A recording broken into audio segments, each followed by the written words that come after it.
रामायण का एक ऐसा पात्र जिसे केवल एक लाचार पत्नी के रूप में देखा जाता है, परंतु वह इससे कहीं अधिक थी।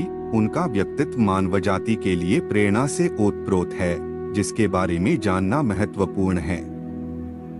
मित्रों, हम बात कर रहे हैं रावण की पत्नी मंदोदरी का, और इसके अलावा हम जानने की कोशिश करेंगे कि रावण के दे दिया और कुएं में 12 सालों तक रहने को कहा। भगवान शिव ने पार्वती से प्रार्थना की। काफी प्रार्थना करने के बाद माता पार्वती मान गई और 1 साल तक कुएं में रहने को कहा। मंदोदरी 1 साल तक कुएं में पूजा करती रही। वहीं दूसरी ओर असुरों के देवता मयापुर और पत्नी हेमा के 2 पुत्र थे। वो चाहते थे कि दोनों के एक बेटी हो। बेटी के लिए दोनों कई सालों तक कठोर तपस्या कर रहे थे। इसी दौरान 1 साल बाद मधुरा कुएं में असली रूप में आ गई और जोर जोर से चिल्लाने लगी। इसी बीच दैत्यराज मायासुर और उसकी अप्सरा पत्नी हेमा को वन में विहार करते हुए कुएं से मधुरा की आवाज सुनाई देती है। मायासुर मधुरा को कुएं से बाहर निकालते हैं और उसे बेटी के रूप में अपना लेते हैं और उसका नया नाम मंदोदरी रखते हैं। एक बार रावण दैत्यराज मायासुर से मिलने आया और वहां उनकी नजर मंदोदरी पर पड़ी। मायासुर की अत्यंत सुंदर पुत्री को देखकर रावण उस पर मंत्रमुग्ध हो गया। रावण ने मंदोदरी से विवाह करने की इच्छा जाहिर की, जिसे मायासुर ने सहर्ष स्वीकार कर लिया। रावण और मंदोदरी के विवाह पश्चात 3 पुत्र हुए, अक्षय कुमार, मेघनाद और अतिकाय।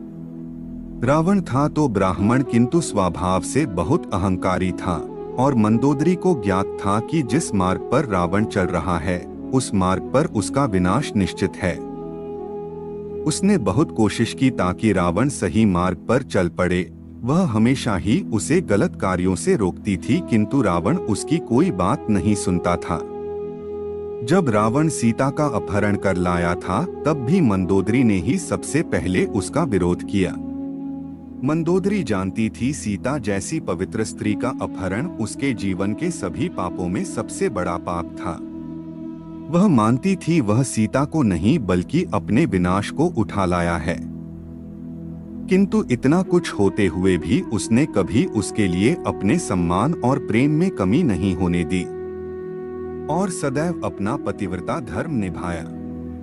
युद्ध के समय भी वह उसे रोक लेना चाहती थी, क्योंकि उसे इस बात का आभास था कि रावण का अंत समय निकट है, किंतु फिर भी उसने अपना धर्म निभाते हुए उसे तिलक लगाकर विदा किया और विजय लौट आने की कामना की।